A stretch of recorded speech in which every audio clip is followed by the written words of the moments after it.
على من لا نبي بعده اما بعد آج انشاءاللہ چھٹے پارے کا خلاصہ آپ احباب کے گوش گزار کروں گا۔ چھٹے پارے کا آغاز بھی سورۃ النساء سے ہو رہا ہے، اور اس پارے کے آغاز میں اللہ تعالیٰ نے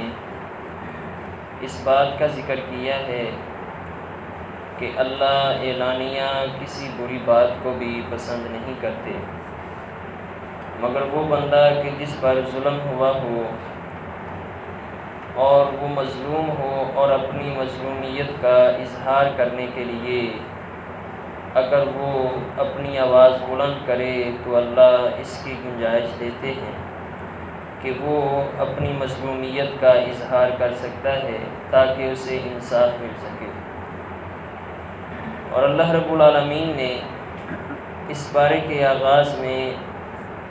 کافروں کے اس طرز عمل کا ذکر کیا کہ وہ اللہ اور اس کے رسول کے درمیان فرق کرتے ہیں۔ اللہ اور اس کے رسول کے درمیان فرق کرنے سے مراد کیا ہے؟ اس سے مراد یہ ہے کہ وہ اطاعت کے معاملے میں اللہ اور اس کے رسول کے درمیان فرق کرتے ہیں، خاص طور پہ یہود و نصارہ، کہ جب وہ بات ماننے کی باری آئے تو کہتے ہیں کہ ہم اللہ کی بات کو مانتے ہیں اور ہم اللہ سے محبت اور پیار کرتے ہیں اور اللہ ہم سے پیار کرتا ہے، لیکن جب اللہ کے رسول علیہ السلام کی بات ماننے کی باری آئے تو وہ نبی علیہ السلام کی بات کو کوئی اہمیت نہیں دیتے۔ تو اللہ تعالیٰ نے یہ فرق کرتے ہیں یہ بھی اسی پارے کے اندر بیان فرمایا۔ اور اسی طرح اللہ رب العالمین نے اس بارے میں خاص طور پہ یہودیوں کا مریم علیہ السلام کے بارے میں جو ایک نظریہ تھا کہ نعوذ باللہ وہ مریم علیہ السلام کو پاک باز نہیں سمجھتے تھے، اور نعوذ باللہ وہ سیدہ مریم علیہ السلام کو ایک بری عورت کے طور پہ لوگوں کے اندر جو ہے نا وہ پیش کیا کرتے،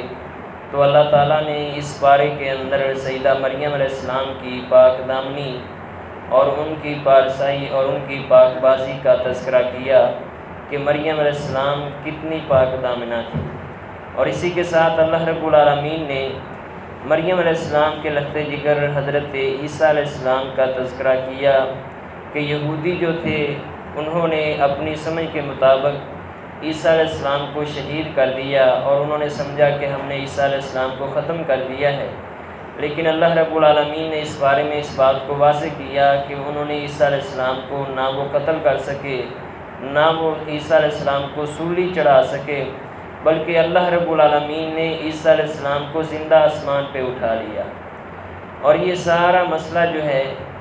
یہ اللہ رب العالمین نے اس بارے کے اندر کھول کے بیان کیا کہ کس انداز میں یہودیوں نے سازش رچائی کہ عیسیٰ علیہ السلام کو وہ ختم کر دیں، قتل کر دیں، اور اللہ رب العالمین نے عیسیٰ علیہ السلام کی کس انداز میں حفاظت فرمائی۔ تو یہ انداز جو ہے یہ بھی اسی چھٹے پارے کے اندر اللہ رب العالمین نے بیان فرمایا، اور اللہ نے اس بات کو واضح کیا کہ اللہ تعالیٰ نے عیسیٰ علیہ السلام کو زندہ آسمان پہ اٹھا لیا، اور قرب قیامت جیسا کہ احادیث سے یہ بات ملتی ہے کہ عیسیٰ علیہ السلام جو ہیں وہ دوبارہ دنیا میں آئیں گے اور آگے دین اسلام کا پرچار کریں گے اور پوری دنیا کے اندر اسلام کو غالب کر دیں گے، اور اس کے بعد عیسیٰ علیہ السلام اپنی طبعی موت جو ہیں وہ اللہ کو پیارے ہوں گے، مسلمان جو ہیں وہ عیسیٰ علیہ السلام کا جنازہ ادا کریں گے اور ان کو دفن کیا جائے گا۔ تو بہرحال یہ ایک مسلمہ عقیدہ مسلمانوں کا ہے جو قرآن و حدیث سے ثابت ہے، اور عیسیٰ علیہ السلام کی یہ زندہ آسمان پہ اٹھائے جانے کا جو ذکر ہے وہ بھی اللہ تعالیٰ نے اسی پارے کے اندر کیا ہے۔ اور اس کے ساتھ ہی اللہ رب العالمین نے ایسے لوگ کہ جو عیسیٰ علیہ السلام کے بارے میں خاص طور پہ یہود و نصارہ اس طرح کا نظریہ رکھتے ہیں کہ شاید عیسیٰ علیہ السلام فوت ہو چکے ہیں، اللہ فرماتے ہیں کہ یہ لوگ جو ہیں یہ اللہ کے عذاب کے مستحق ہیں، یہ اللہ رب العالمین کے عذاب کا شکار ہوں گے۔ اور اس کے بعد اللہ تعالیٰ نے اہل کتاب کے ان لوگوں کا ذکر کیا کہ جو علم میں بہت پختہ تھے اور حق کی تلاش میں نکلے ہوئے تھے، اور اللہ تعالیٰ نے انہیں حق کی پہچان نصیب فرمائی اور دین اسلام کی اللہ تعالیٰ نے انہیں توفیق دی کہ وہ دین اسلام میں داخل ہوئے، دین اسلام کو قبول کیا، تو اللہ تعالیٰ نے ان کا ذکر کیا۔ اللہ فرماتے ہیں کہ ان کے لیے یہ اللہ کی طرف سے بخشش ہے، مغفرت ہے، اور خاص طور پہ نبی علیہ السلام کا فرمان بھی ہے۔ آپ علیہ السلام نے فرمایا کہ ایسا بندہ جو پہلے کسی اور دین یعنی جو یہودی عیسائی تھا، کہ جو عیسیٰ علیہ السلام کے ماننے والا اہل کتاب میں سے جو بندہ پہلے تو اپنے کسی اور دین پہ تھا، بعد میں اس نے دین اسلام کو پہچانا، سمجھا اور دین اسلام کو قبول کر لیا، تو اللہ تعالیٰ اس بندے کو دوہرا اجر عطا کریں گے۔ اور نبی علیہ السلام کے کلمہ پڑھنے والے صحابہ کرام میں سے یہودیوں میں سے خاص طور پہ حضرت عبداللہ بن سلام رضی اللہ تعالی عنہ،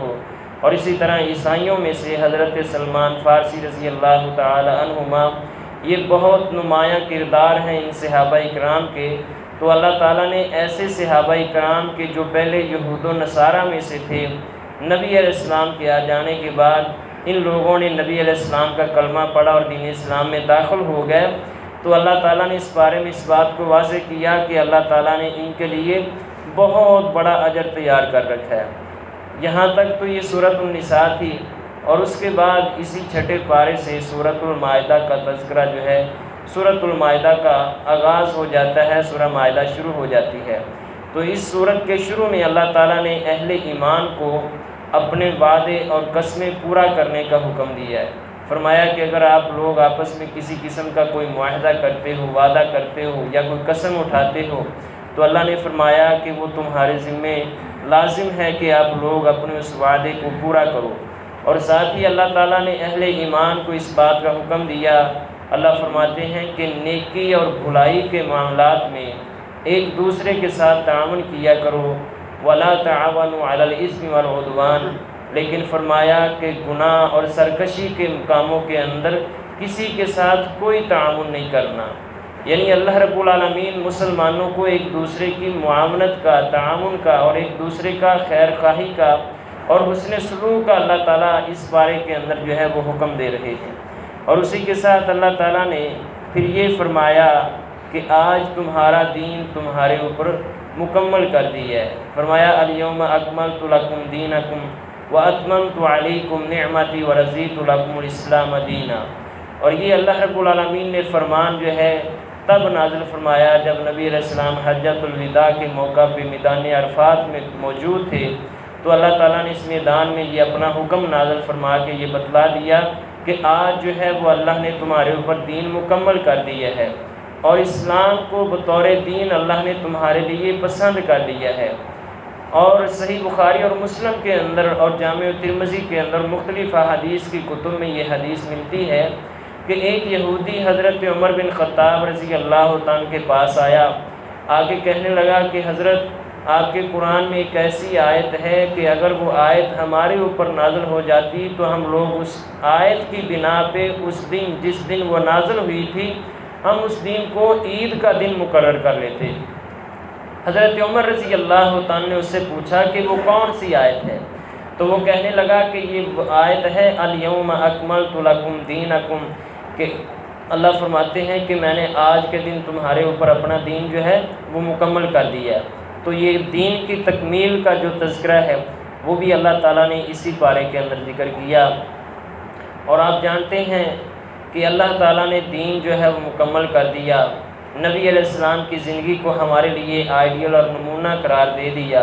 اور آپ علیہ السلام کی زندگی وہ چاہے دینی معاملات ہوں یا دنیاوی معاملات ہوں، ہر لحاظ سے اللہ تعالیٰ نے آپ علیہ السلام کا کردار جو ہے وہ ہمارے سامنے ظاہر کر دیا، واضح کر دیا۔ اب کسی بھی معاملے کے اندر کسی قسم کی رہنمائی کی ضرورت پڑے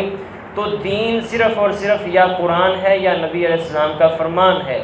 تو اللہ فرماتے ہیں کہ دین جو ہے وہ اللہ نے اپنے نبی علیہ السلام پہ پورا کر دیا۔ اب آپ علیہ السلام کے دنیا سے چلے جانے کے بعد، آج یا اس سے پہلے یا اس کے بعد، کوئی بندہ کوئی بھی ایسا کام شروع کرے کہ جو وہ نیکی سمجھے، عبادت سمجھے، اور لوگوں کو وہ کہے کہ جناب یہ بڑی خوبصورت ایک رسم ہے یا رواج ہے یا عبادت ہے، یا پھر اسے بدعت حسنہ کا نام دے کر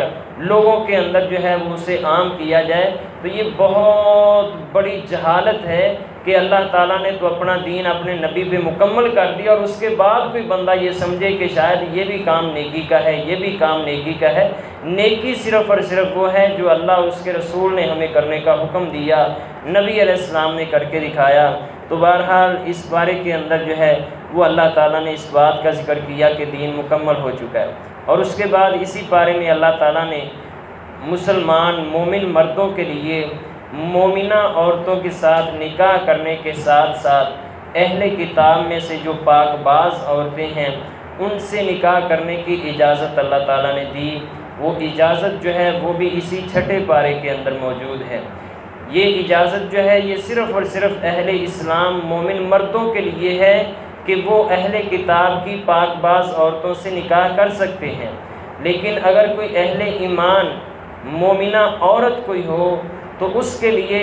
اگر ہم سورہ بقرہ کو پڑھیں، سورہ ممتحنہ کو پڑھیں تو یہ بات واضح ہوتی ہے کہ اللہ تعالیٰ نے مومنہ عورت کو یہ بالکل بھی اجازت نہیں دی کہ وہ مومن مرد کے علاوہ اہل کتاب کے مردوں سے یا کسی غیر مرد سے وہ نکاح کریں۔ اللہ نے مومنہ عورتوں کو اس چیز کی بالکل بھی اجازت نہیں دی۔ تو اہل کتاب جو ہیں ان کی پاک باز عورتیں جو ہیں مومن مردوں کے لیے اللہ تعالیٰ نے حلال قرار دیں، فرمایا کہ وہ ان سے نکاح کر سکتے ہیں۔ تو یہ اجازت جو ہے یہ بھی اسی پارے کے اندر موجود ہے۔ اور اسی طرح اللہ رب العالمین نے اس بارے میں عیسائیوں کے اس عقیدے کا رد کیا کہ جو وہ عیسیٰ علیہ السلام کو اللہ کہتے تھے۔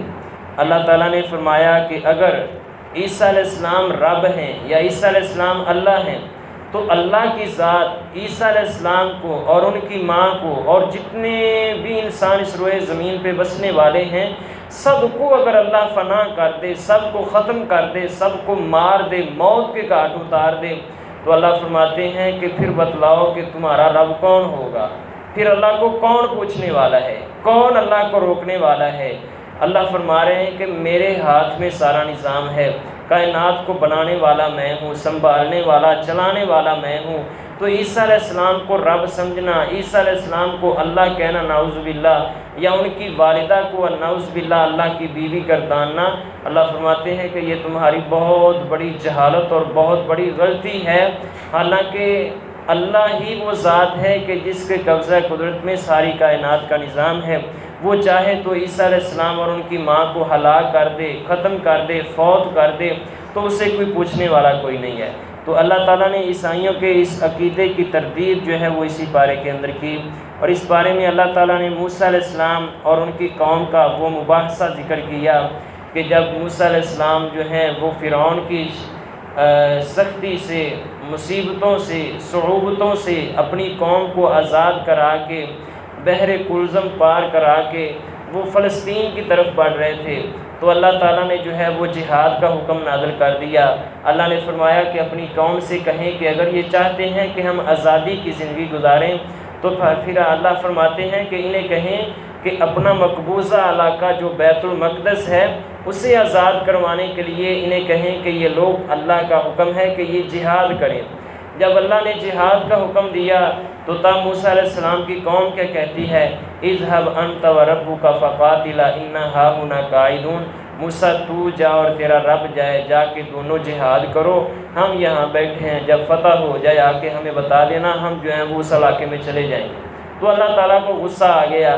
تئی میدان کے اندر 40 سال تک اللہ تعالیٰ نے انہیں محصور کر دیا۔ یہ اگر کسی سے مت نکلنے کی کوشش کرتے تو اللہ تعالیٰ ان کے لیے کوئی بھی راہ نہ بناتے، سارا دن کئی دن تک جناب جی یہ اس میدان سے نکلنے کے لیے کوشش کرتے، بھاگ دوڑ کرتے، چلتے پھرتے، لیکن پھر بھی جو ہے یہ میدان آگے بڑھتا جاتا، یہ جس طرف جاتے میدان سے باہر نہ نکل سکتے۔ تو یہ موسیٰ علیہ السلام کی قوم کا انداز جو ہے وہ بھی اللہ تعالیٰ نے اسی پارے کے اندر ذکر کیا ہے۔ اور اس کے ساتھ ہی اللہ تعالیٰ نے اس بارے میں آدم علیہ السلام کے 2 بیٹوں کا جو اختلاف پڑا اور ایک نے دوسرے کو قتل کر دیا،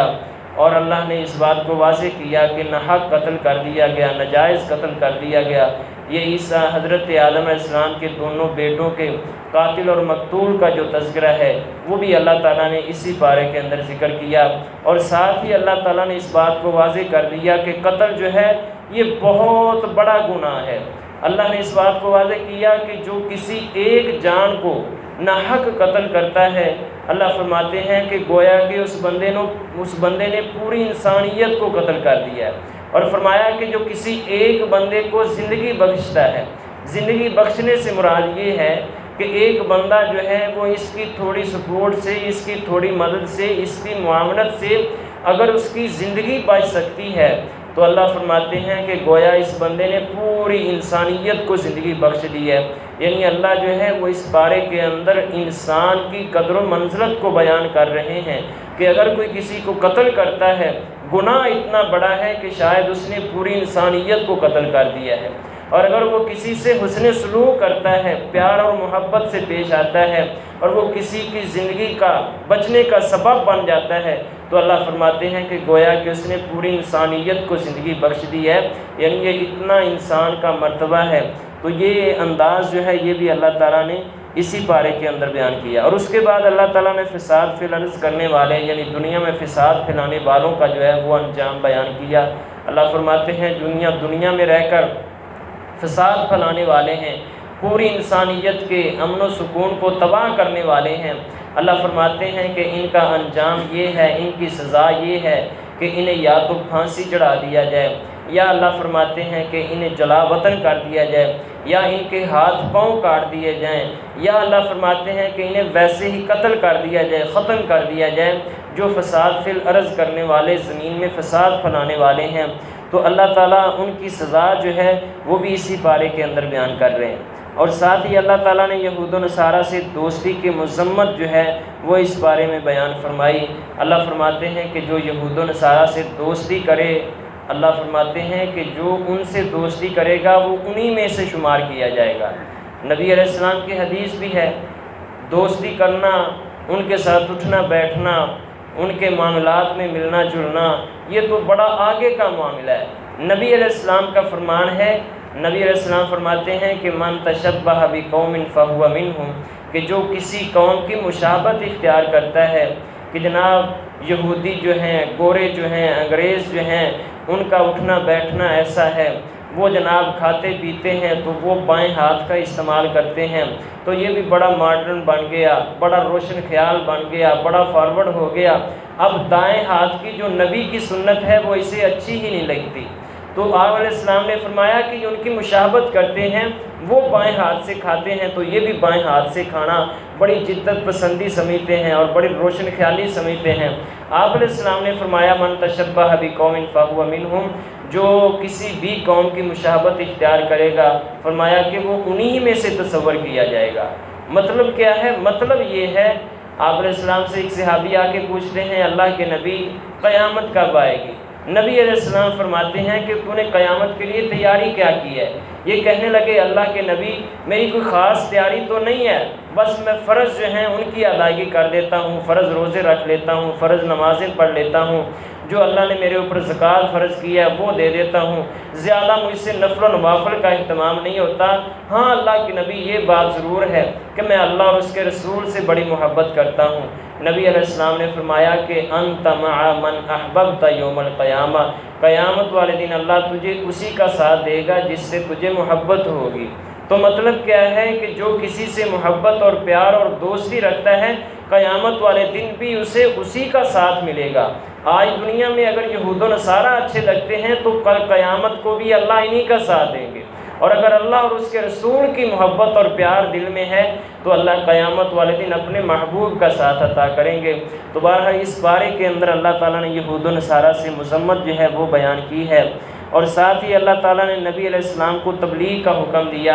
اللہ فرماتے ہیں کہ یا ایھا الرسول بلغ ما انزل الیک من ربک، میرے نبی میں اللہ نے جو آپ پہ نازل کیا ہے اسے آگے لوگوں تک پہنچا دیجیے۔ اور فرمایا کہ واللہ یعصمک من الناس، اگر تبلیغ کے معاملات کے اندر، دعوت و تبلیغ کے میدان کے اندر لوگ آپ کے مخالف ہو جائیں، لوگ آپ کے رستے میں روڑے اٹکائیں اور آپ کو جو ہے وہ برا بھلا کہیں، تو اللہ فرماتے ہیں کہ آپ کو پریشان ہونے کی ضرورت نہیں ہے، ہمت ہارنے کی ضرورت نہیں ہے۔ کیوں؟ فرمایا کہ اللہ آپ کے ساتھ ہے، اللہ آپ کی حفاظت کرنے والا، لوگ آپ کا کچھ بھی نہیں بگاڑ سکتے۔ تو نبی علیہ السلام کو جو اللہ نے تبلیغ کا حکم دیا ہے وہ اسی پارے کے اندر جو ہے وہ اللہ نے ایک انداز بیان کیا، اور ساتھ ہی اللہ تعالیٰ نے یہودیوں کا یہ ایک بہت بڑا کفر یا کلمہ جو ہے وہ اپنے اس بارے کے اندر بیان کیا کہ یہودی یہ کہتے تھے کہ ید اللہ مغلولہ، اللہ کا ہاتھ بڑا تنگ ہے، نعوذ باللہ، اور اللہ تعالیٰ نے ان کے اس قول کا رد جو ہے وہ اس بارے میں پیش کیا۔ اللہ فرماتے ہیں کہ اللہ کا ہاتھ تنگ نہیں ہے، بل یداہ مبسوطتان، بلکہ اللہ کے ہاتھ تو کھلے ہیں۔ اللہ جیسے چاہتا ہے دنیا والوں کو عطا کر رہا ہے، جیسے چاہ رہا ہے دنیا والوں کو نواز رہا ہے، اسے کوئی پوچھنے والا نہیں ہے، بلکہ اللہ فرماتے ہیں کہ ہاتھ تو ان کے تنگ ہیں کہ جو بالکل بھی اللہ کے راستے میں خرچ نہیں کرتے ہیں۔ تو یہ یہودیوں کا یہ جو کفریہ کلمہ تھا وہ اللہ نے اس بارے کے اندر بیان کیا، اور ساتھ ہی اللہ تعالیٰ نے بنی اسرائیلیوں میں سے جو کفر کی زندگی گزارنے والے، اللہ رسول کے احکامات کی مخالفت کرنے والے، ان کے بارے میں اللہ نے فرمایا کہ حضرت داؤد علیہ السلام اور حضرت عیسیٰ علیہ السلام کی زبان سے اللہ نے ان پہ لعنت جو ہے وہ ڈلوائی۔ مراد یہ ہے کہ عیسیٰ علیہ السلام نے، داؤد علیہ السلام نے ایسے بنی اسرائیلی کہ جو اللہ رسول کے حکم کی کوئی کسی قسم کا جناب پاس رکھنے والے نہیں، خیال رکھنے والے نہیں تھے، تو عیسیٰ علیہ السلام نے اور حضرت داؤد علیہ السلام نے ایسے لوگوں پہ لعنت کی ہے۔ اب یہ خاص اللہ تعالیٰ نے بنی اسرائیلیوں کا نام لے کر داؤد علیہ السلام اور عیسیٰ علیہ السلام کی یہ لعنت کرنے کا ذکر کیوں کیا؟ اصل بات یہ ہے کہ یہ جو بنی اسرائیلی تھے، یہودی عیسائی، اپنے آپ کو بڑے پاک باز سمجھتے تھے، اور یہ کہتے تھے کہ نحن ابناء اللہ و احباؤہ، کہ ہم اللہ کے بڑے لاڈلے اور چہیتے ہیں، اور نعوذ باللہ ہم اللہ کے بیٹے ہیں، ہمیں کوئی پوچھنے والا نہیں، ہم جیسے چاہیں ویسی زندگی گزار سکتے ہیں، ہم گناہ بھی کرتے رہیں تو پھر بھی پاک باز ہیں، ہمارے اوپر گناہ نہیں ہوگا۔ تو اللہ تعالیٰ نے خاص حضرت داؤد علیہ السلام اور عیسیٰ علیہ السلام کا نام لے کے بتلایا، اور اللہ نے یہ بات واضح کی کہ ان کا تعلق بھی بنی اسرائیل سے ہی تھا۔ تو عیسیٰ علیہ السلام اور داؤد علیہ السلام نے ایسے بنی اسرائیلی کہ جو اللہ اور اس کے رسول کے احکامات کی مخالفت کرنے والے تھے، اللہ رسول کے دشمن اور باغی تھے، عیسیٰ علیہ السلام اور داؤد علیہ السلام نے ان پہ لعنت کی ہے۔ تو یہ تھا چھٹا پارہ اور اس کا یہ خلاصہ ہے۔ اللہ سے دعا کریں کہ اللہ تعالی ہم سب کو نیک اعمال کی توفیق نصیب فرمائے۔ وما علیہ الا البلاغ۔